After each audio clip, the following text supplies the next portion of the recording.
Humayun Kabir is suspended from the party. पता है आप लोगों को टीएमसी विधायक हुमायूं कबीर को सस्पेंड कर दिया गया है टीएमसी के द्वारा। देख सकते हैं फिराद हकीम ने प्रेस कॉन्फ्रेंस करके बता दिया।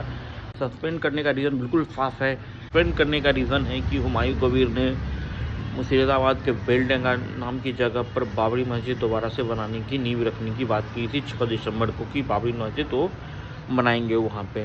दोस्तों आप लोगों का क्या कहना है इस बारे में कमेंट करके जरूर बताएं।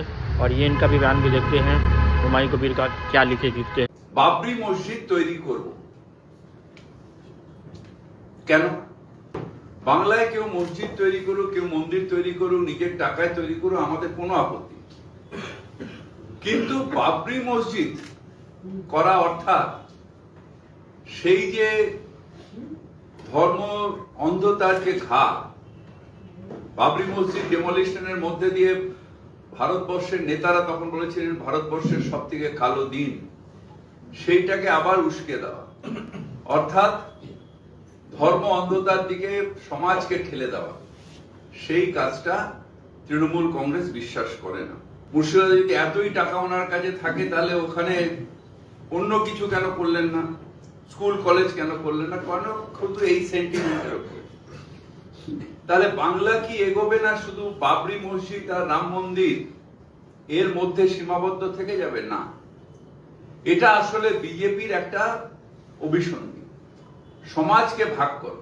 মানে সেই বিজেপিতে ক্যান্ডিডেট হলেন, সেখানে ডিভিশনাল পলিটিক্স, আবার এখন এসে ফান্ডামেন্টাল পলিটিক্স করার জন্য আবার এই বাবরি মসজিদের নামে ডিভিশন করার চেষ্টা করছে। কেউ কারণ নিজের টাকায় কোথাও মসজিদ করলো, কোথাও মন্দির করলো, আমাদের কোনো আপত্তি নেই।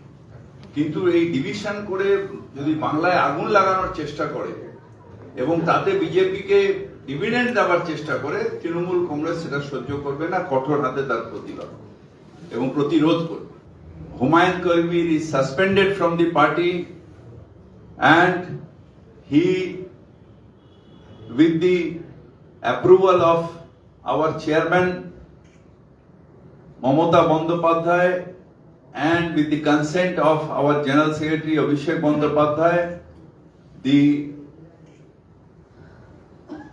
party has suspended Humayun Kabir. আমরা শৃঙ্খলা রক্ষা কমিটির ডিসিশন সাসপেন্ড করলাম হুমায়ুন কবির।